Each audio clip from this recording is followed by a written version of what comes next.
বন্ধুরা, ভালোবাসা কি সত্যিই কখনো শেষ হয়ে যায়, নাকি তা কেবল অভিমানে ঢাকা পড়ে থাকে? আজকে আমরা আলোচনা করতে যাচ্ছি আপনাদের প্রিয় নাটক বড়ে ঘর কি ছোটি বহুয়ের অত্যন্ত আবেগঘন একটি পর্ব নিয়ে। অর্জুন আর আহানা, যাদের সম্পর্কের রসায়ন একসময় সবার নজর কাড়ত, আজ তারা সম্পূর্ণ আলাদা। হাতে মাত্র দুদিন, আর তারপরই অর্জুন অন্য কারো হতে চলেছে।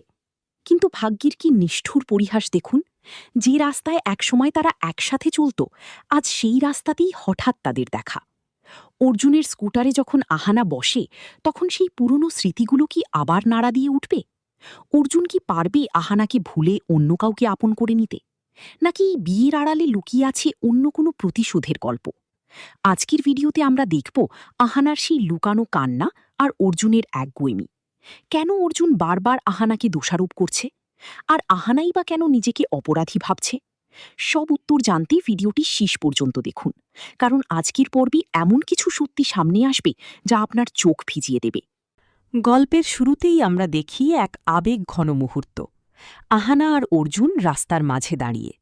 অর্জুন চায় আহানাকে বাড়ি পৌঁছে দিতে, কিন্তু আহানার মনে রাজ্যের অভিমান। সে বারবার বলছে সে রিকশা করেই চলে যাবে, কিন্তু অর্জুন ছাড়ার পাত্র নয়।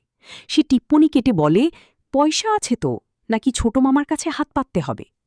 শেষমেশ আহানা অর্জুনের স্কুটারে বসতে রাজি হয়। অর্জুন যখন বলে, আমাকে শক্ত করে ধরে বসো, আহানা তখন দ্বিধায় পড়ে যায়। সে ভাবে, অন্যের হতে যাওয়া স্বামীকে সে কেন ধরবে? অথচ অর্জুনের মনে তখন অন্য ঝড়।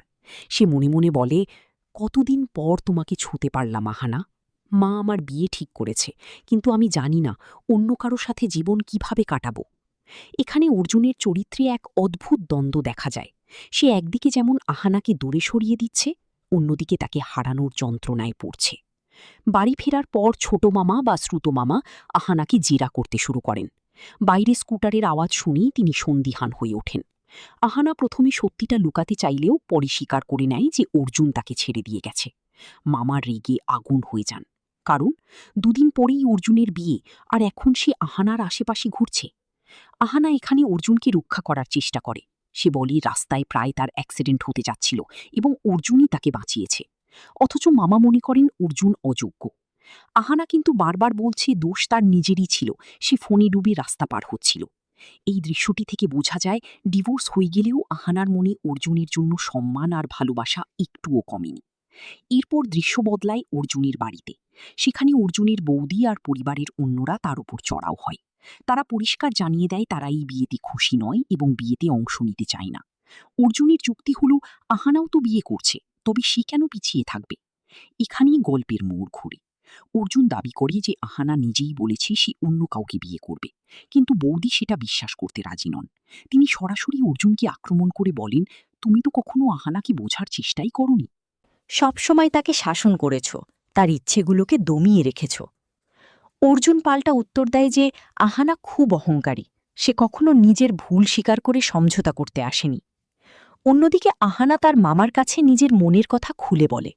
সে স্বীকার করে যে অর্জুনকে সময় না দেওয়া বা তার প্রয়োজন না বোঝা আহানারই ভুল ছিল।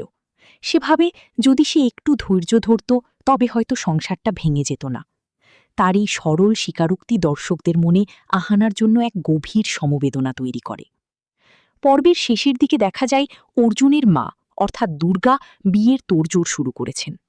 তিনি আহানার জন্য একটি নতুন শাড়ি কিনেছেন এবং চেয়েছেন আহানা যেন সেই শাড়ি পরে বিয়ের কাজকর্মে সাহায্য করে। কি অদ্ভুত পরিস্থিতি! যে মেয়েটি এই বাড়ির বড় বউ হতে পারত, তাকেই এখন অর্জুনের দ্বিতীয় বিয়ের তদারকি করতে বলা হচ্ছে। আহানা তার চোখের জল লুকানোর চেষ্টা করে ঠিকই, কিন্তু তার মনের ভিতরে যে ভাঙন ধরেছে তা স্পষ্ট। অর্জুন কি শেষ পর্যন্ত এই বিয়েটা করবে, নাকি আহানা তার ভুল শুধরে আবার অর্জুনের জীবনে ফিরে আসবে?